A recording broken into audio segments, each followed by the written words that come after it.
athletic range. Today we're talking about tension. Okay, so it's really important to understand this concept of tension. It kind of puts to rest the idea of static stretching being different to loaded stretching.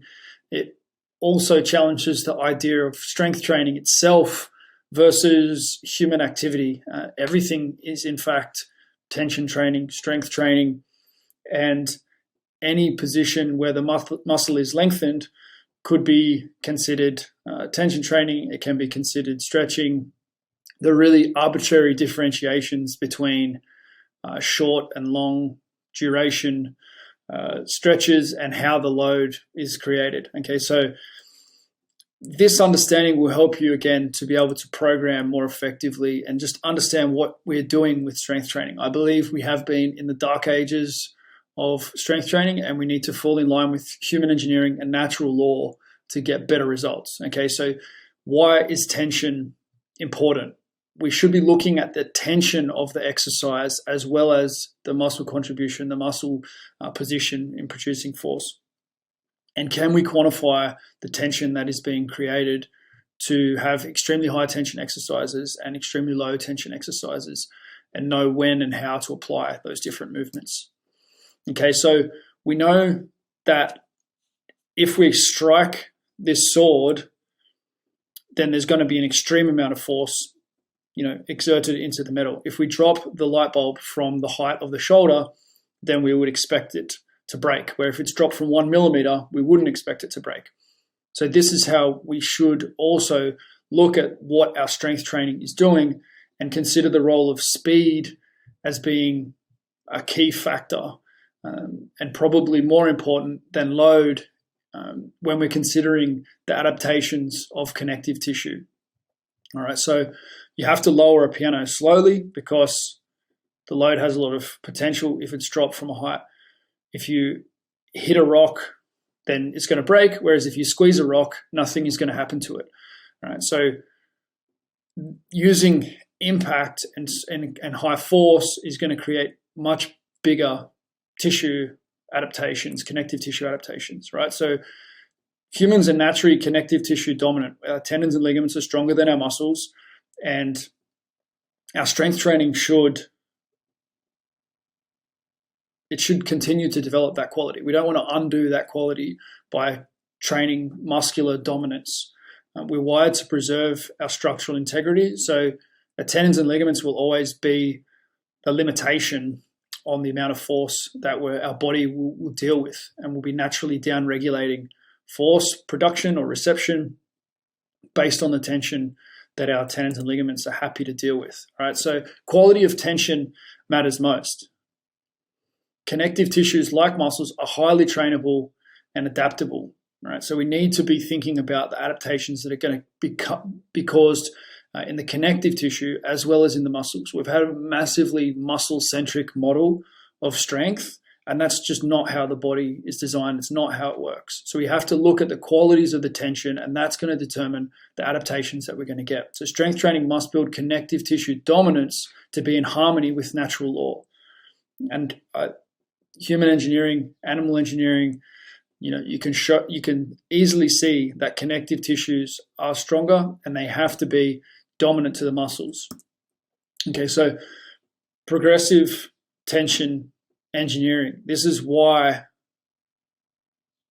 the ATG system is getting results that other systems can't get, because we're able to strength train without creating a lot of tension, and then we're able to strength train with a lot of tension, right? So moving along that continuum is really the special sauce, the secret of the ATG system, where it breaks away from conventional strength training by progressing range of motion, starting with concentric dominant movements, moving into high tension, shorter movements, longer range, and then that actually prepares us to be able to run and jump, oftentimes just by regaining circulation and strength in parts 1 and 2. People already notice that they can return to explosive exercises based on those changes. And low intensity tensioning exercises, whether you call it stretching or whether you call it strength training, it doesn't really matter what you're calling it. But if the tissues are under tension in those end positions, then we cause adaptations that can also help to regain this ability to move. Okay, so quality of tension matters. Connective tissue tension versus muscular tension. Connective tissue tension is going to be really high in this, and this guy's going to bench press, so his muscular tension is going to be really high. This is not going to cause a lot of muscle hypertrophy. This is going to cause more muscle hypertrophy. Therefore, muscular tension is going to create muscle size. Connective tissue tension is going to create connective tissue dominance. So the more an exercise is like this guy is slowly lowering a weight, not going through full range of motion, the more it's going to be developing the muscles and creating potential weakness around the connective tissues. Okay, so quality of tension, rather than, there's a bit of, people talk about time under tension. Time under tension is really not a very valuable term in the absence of, what weight is being used, what tempo is being used. If given a certain tempo and given a certain load, then cool. If the speed's the same, but we really need to be looking at the training effect of the tension. Okay, so the volume of tension is the time times by the quality of tension, right? So I'm going to give you an example here. Someone doing back somersaults, if you've learned to do a back somersault, you might realize that even with extremely low time under tension, the quality of the tension is very high because you're getting to an outer range or a lengthened range in the muscle that you might not have had a lot of time in before, and producing a lot of force in that position, and therefore very low time can create an extreme volume of tension and therefore training stimulus. Another example might be a dunker. Someone who's great at dunking will jump off that 1 foot. They'll have a very low time under tension, but there'll be extreme high quality of tension, and therefore there'll be a big training effect. So you'll hear Ben speaking about quality dunkers having extremely strong calves. There's no way around that. They have to have that. And so strength training, we need to look at, is this developing the muscle? Is this developing the connective tissue? And then what else is the person doing that's going to develop those tissues? So the strength, the quality of the tension comes down to load, speed, connective tissue length. Okay, so we want to consider load. We are going to consider load, but speed is actually more of a driver in how much tension is there, right? If we push this hammer against the sword, if the sword is the tendon and the hammer is the movement, if we push it against this, there's going to be no impact on the metal. There's going to be no change in the metal. Whereas when speed is very high, then that's going to have an impact. If the connective tissue is already under tension, then that's going to have a massive impact. If we consider the back somersault example, it's the fact of the body being in sort of a back bridge position when the knees are brought to the chest, extremely explosive movement of the abs, total time under tension very low, muscle growth, muscle soreness, adaptation is going to be high. And we may find that the adaptations are more towards connective tissue rather than muscles being laid down, but there'll always be a contribution of both of those. And it's probably those connective tissue adaptations. If the muscle change in response to that soreness is more connective tissue dominant, then that I think will turn out to be what we really want. And that might be the discussion around fascicle length and those sorts of things. Okay, so quality tension, speed is the big one, right? The speed that we're receiving force with is going to be the biggest impact on the quality of the tension.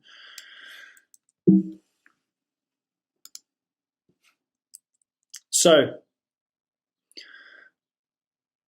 then we want to look at, in terms of quality tension, we want to look at length. Okay, so the ability to you'll see Ben's getting faster and faster at going into this KOT squat position, the sissy squat. Being able to get into that position faster and faster shows the increasing strength and increasing tissue tolerance.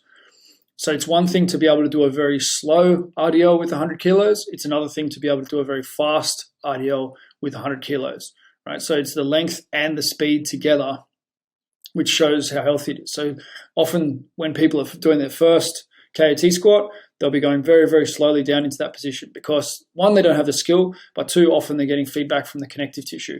If you've tried the Smith curls, I've done the Smith curls, lying bicep curls, there's different variations, the snatch curl, you'll find that generally people will initially go very, very slowly with those movements, and because there's so much tension in the system, they're getting some pain feedback. It's not really pain, it's just tension because it's bilateral, it's not localized, there's no swelling or soreness that comes from it after, unless it's done for really high reps.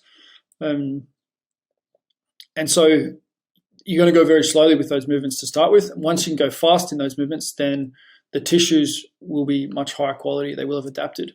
All right, so the quality of the tension is what matters most. And Charles Poliquin spoke about this. This is part of the reason why weightlifters can look like this. Okay, if you have low body fat as a weightlifter, despite mostly working in the 1 to 5 rep range, now you might find, occasionally, they may be doing some higher rep stuff, but there are definitely weightlifters who've stayed in the 1 to 5 rep range and built a lot of muscle, massive legs, etc.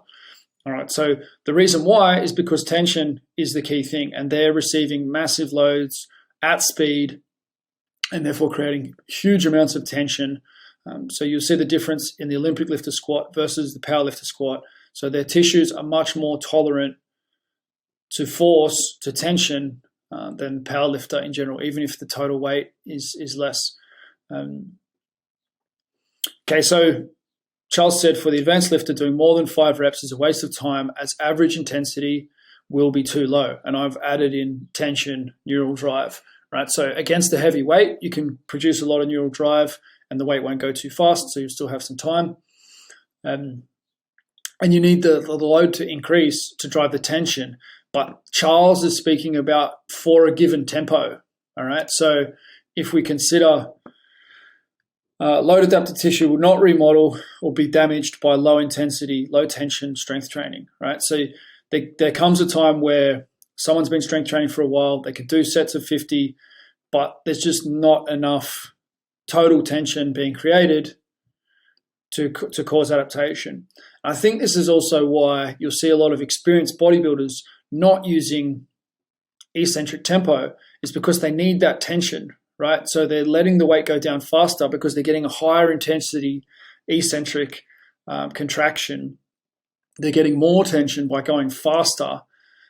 They may not be developing the full part of the strength curve. So rather than their solution, rather than going for low reps, the solution for most competitive bodybuilders is to have more speed on the way down and do higher reps. So in the end, they end up getting the tension that they need to cause the adaptation and the damage that they need.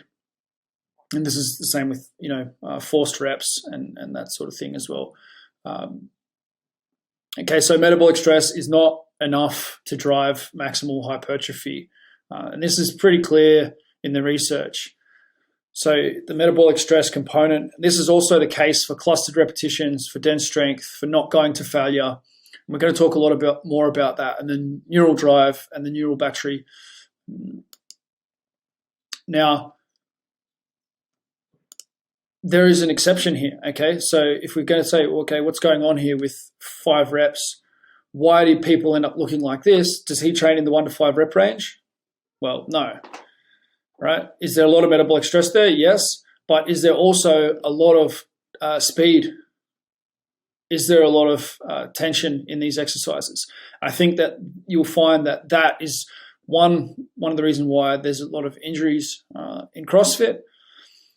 And 2, why you get maximal hypertrophy. You can question some of the top athletes about whether they're natural or not. It doesn't really matter. What is true is that the everyday person going to their local CrossFit box is probably not using performance enhancing drugs, and oftentimes they will get to a significant level of natural hypertrophy while not using much 1 to 5 rep range training.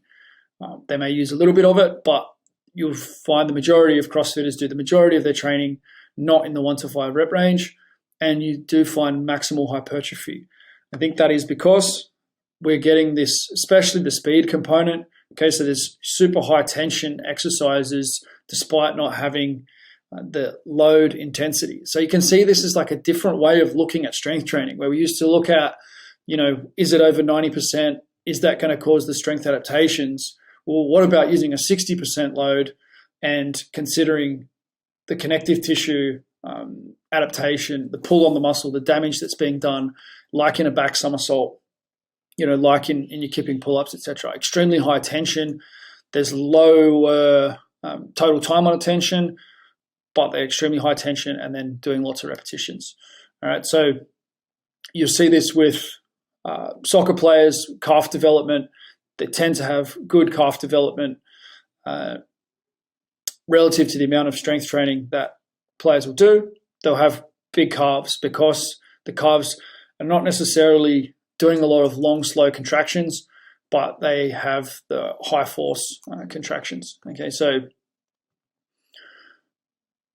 arm wrestlers will be on the other end of the spectrum, or for the upper body, mechanics as well, blacksmiths. Okay, so it's the total volume and quality of tension that matters most. Right?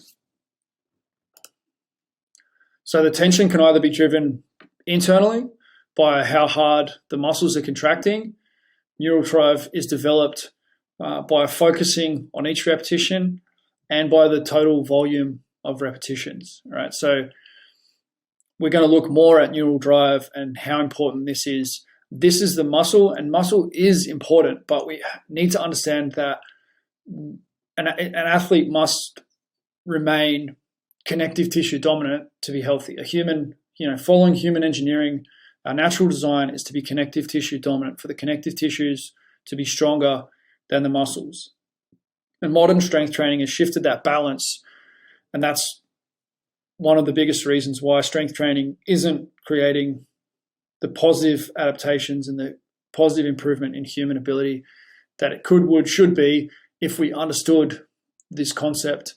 Okay, so yes, we want to increase internally driven tension, muscle tension. That's what strength training does. Strength training will turn a terrible athlete into a great athlete in terms of the amount of force that they can produce. But it's a double-edged sword where if connective tissue adaptation is not outpacing muscle adaptation, if ligaments and tendons aren't stronger than muscles, then we're going to have injury. Okay, we're going to have positions that we're not strong in, and that we're going to get damage done by that. Okay, so how much signal can you send to a muscle is really the key thing here.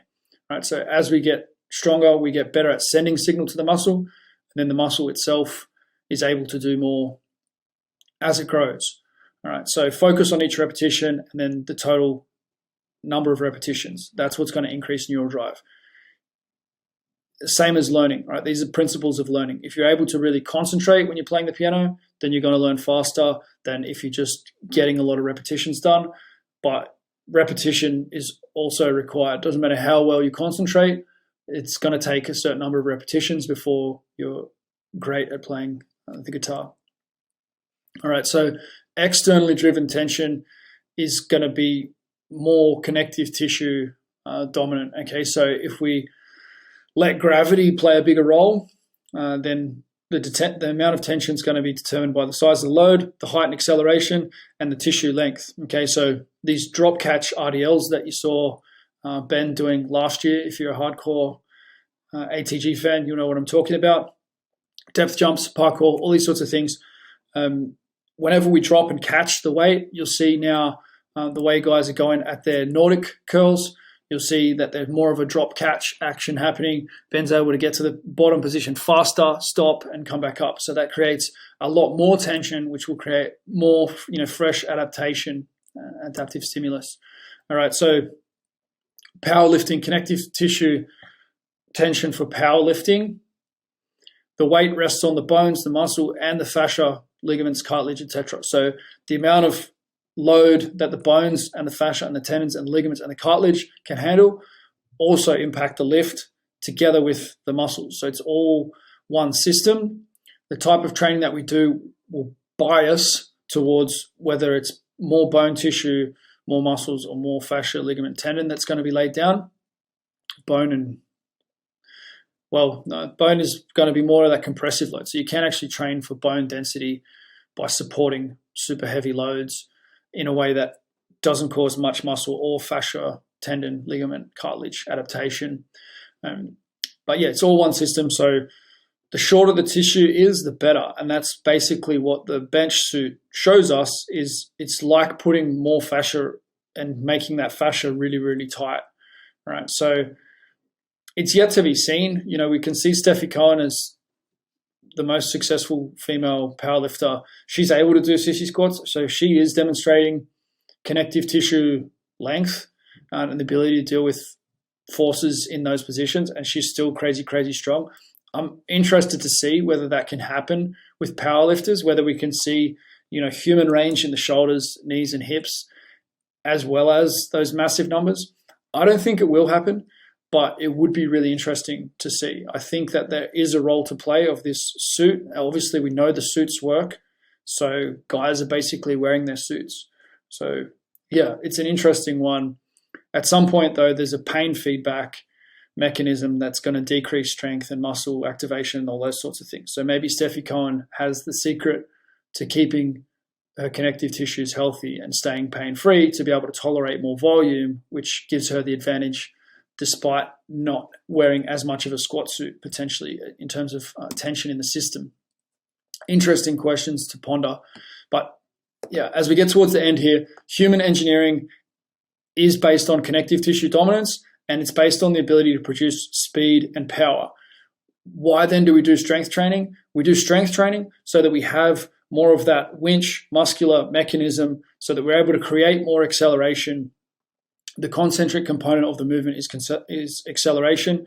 This guy, to do these massive long jumps, he wants strength and force output in his quads. Now he's, bouncing into it, but if he had to go from a standing position, bigger quads are going to help for that. Okay, so the more strength component there is in a sport, the more we need to have size, and size does have its part to play. Even if you look at Stefan Holm, potentially the highest jumper in history compared to his height, big. He has relatively big calves, especially, and decent sized quads. So all the protein has gone down there, limited protein in the upper body, so that he doesn't have to lift as much up to throw it over the bar. But you still find that the tissues, those key force-producing tissues and force-receiving tissues, are hypertrophied by the load. All right. So when we're choosing our exercises, we need to consider the tissue adaptations that are going to come with it. All right. So length and speed progression need to be considered along with mass progression, and this is really the secret sauce of ATG, and what Ben has done, Ben Patrick has brought to the world, is progressing length and not just focusing on mass progression. And that is the huge thing, the biggest thing for connective tissue dominance and to cause connective tissue adaptation. All right, so here is the sequence, and this is when I saw this, I thought, yes, this guy has actually solved this. He's taken it a step further than Charles. I think Charles understood this with growing massive biceps, that you needed to do spider curls, standing curls, and 45-degree curls for him. Ben took the range further, and he took it to the lower body, which is what the world needed to see, especially for the knee. And now we're doing it also for the hamstring. We're doing it also for the quads, for the tibialis. Every muscle needs to be developed from this perspective, especially if there's an injury. Yes, you can ignore the human engineering, and you can just say, I'm just going to strength train and I'm going to run and everything's going to be okay. But when it's not okay, you need the best. And the best is this. This is the new technology, the best way of understanding how tension can be used to create much more resilient humans, right? So the sleds are concentric only partial range movements. And then we progress to extremely high connective tissue tension, which will often create pain where the connective tissue inserts to the bone for people who aren't adapted to it, or if you do too much of it. And so obviously, as we're doing more of that and there's no pain anymore, then the tissues are able to go into those positions. The tissues have more ability to deal with force. You'll find that kids are able to handle these forces much better than adults. Okay, so we need this cascade of adaptation that we're getting from 1 to 4. We're seeing that it's increasing the ability for people to land and jump and receive high explosive tension forces. Okay, so able to deal with those strikes, which are the highest impact. So we're going from short to long. Short, concentric only, short with the eccentric, mid, long, and then eventually being able to deal with, at some stage in that equation, you're going to be able to deal with the faster loaded movements. Now we also want to train that explosive loading, faster stuff as well, once or twice a week. They're super high tension exercises, but really it's all part of the same system. And if you deal with the super high tension positions, like landing, for example, landing in the KOT position is going to be much more aggressive than landing in a quarter squat, right? Because there's already that connective tissue tension. Now, you can see that Ben is actually progressing towards that. He's able to land more and more in that KOT squat type position, or get to that position faster, which is basically progressing towards being able to do like a depth jump in that position. Yes, and you'll see that with like Georgian dancers and those sorts of people as well. Like their ability to be extremely explosive in those lengthened positions shows very well adapted connective tissues. Parkour as well, right? So then if we take this to the hamstrings, we would go from like a lying or a standing hamstring curl. Concentric only hamstring curl is basically well accomplished with the band, because you can just let go and you don't have to slow it down. So that would be like our concentric only hamstring. Inner range exercise would be like banded lying hamstring curl, which Ben has demonstrated recently, and we were talking about the need to add this into the system. The standing hamstring curl then with the monkey foot is another alternative, or with the machine, or you can just bias the inner range in your lying hamstring curl, etc., using a lightweight or using partial range of motion. The Nordic curl, then you'll see that most of the force, there's the initial whack of force in the bottom, which does bring into play that question of like, that's the highest force stuff, is when there's like that impact force to get out of the bottom. And that's why a lot of people have had tendon issues with going too hard on the Nordics, because they're going strong eccentric into a somewhat lengthened position and then hitting out of the bottom. So in the longest position of the Nordic, producing an impact type force, and that's what causes tissues that aren't prepared to be strained. But you'll see that generally the sticking point in the Nordic, you'll see, is the hips are already, there's 30 degrees or 45 degrees of tension, of knee bend. Then the RDL, you're getting more and more tension as you go lower. The seated good morning can fit in there as well. It's a bit of a different position and depends on the tightness of the individual. Getting towards the slant board RDL, or the slant board Jefferson, again, depends on where you're tight exactly with the Jefferson, whether the hamstrings are really getting hit by that or whether it's more so in the lower back. But as we progress outwards with these, we are going to be more tolerant to forces in sprinting, in exactly the same way as people become more tolerant to jumping and landing with this development on the quads. The same thing is going to be there for top speed with the hamstrings. It's the same mechanisms and it works in the same way, and we should rehabilitate in the same direction. Okay, so because sprinting is so high force, you will find elite sprinters will generally be able to do Nordics and high, super high tension RDLs without having trained those movements, because it's just force, it's just tension, right? People say, I don't strength train. It doesn't matter. It's tension. What tension has been in the system? If you don't need more muscle output, if you don't need more of that, winch type strength, then the ratcheting strength, then you don't necessarily need a lot more muscle training. But pretty much everyone wants more of that, right? So then if we look at knee range, going from the resting squat position, so the position that from a deep squat, okay, then we can put more tension into the system by going into this kneeling squat. It's also going to bring in the tibialis anterior, but you can see there's going to be even more tension on the quads in the kneeling squat position that Ben is in here.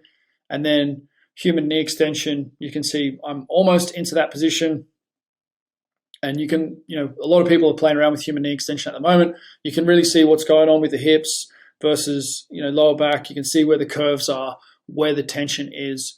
We can progress the tension from even higher tension than the human knee extension to being like a single leg bottom position of the knee extension.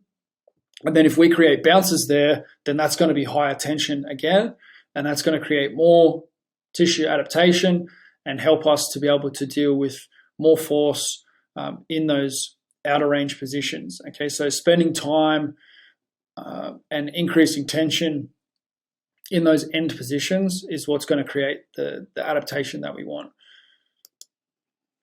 All right, so you will, success leaves clues, right? Dunkers, calves, doesn't matter whether they strength train or not. They're used to dealing with extreme tension, and therefore they're able to do. The time when they need strength training is when there's an issue there, when there's an injury there. We need to be able to regress back. And that's exactly what I'm showing you with these. We can regress back to a movement that can be done and progress it up to being able to return to these extremely high tension movements. Sprinters, hamstrings. This is a video you can see on my Instagram, Trey Williams, doing basically the cheetah reps. He did lots of them. He's run 10-10. He's a short guy, so he's got the short levers. He's also extremely fast. So massive amounts of force, probably the most force-dominant sprinter. He may well be the fastest person in the world for his height, running 10-10. I think he's 5'6". So very force-dominant. They call him Quadzilla. He's got huge quads. But I would say because sprinting causes so much tension, they're generally not going to need much training before they're actually able to do this sort of movement. Gymnasts with their abdominals, same sort of thing, from all the somersaults, backflips, etc. All the positions that they're using, they're going to have extremely strong abdominals without necessarily weight training them. And you might say, well, like an L-sit is weight training. Well, is it, or is it just movement, the same as the other stuff? It's just movement. So breaking down that differentiation between strength and tension, I think is valuable. If there's tension there, then there's going to be adaptation. We just need to quantify and analyze the tension, and we'll understand what is coming next on the other side of that.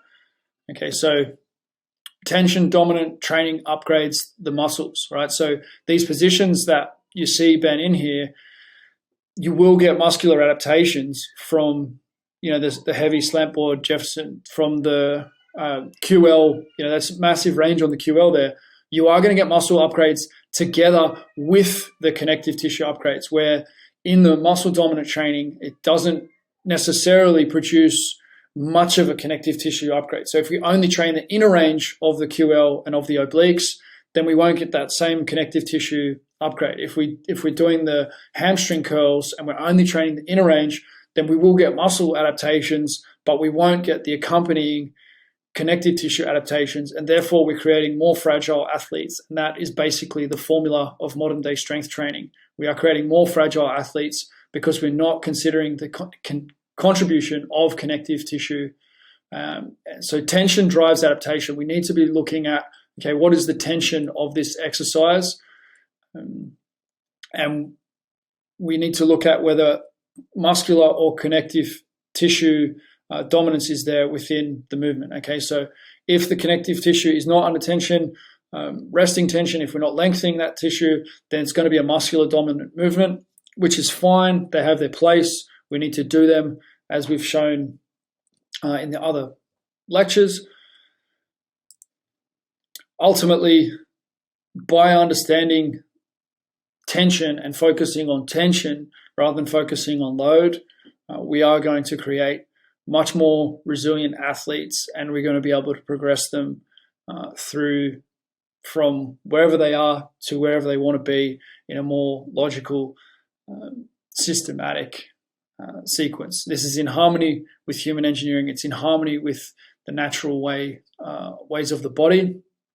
You'll see these patterns show up in animals and in children. And I think that, as we apply these, we're just going to get better results as coaches, which is ultimately what it's all about. Thank you for listening today, and I'd love to hear feedback.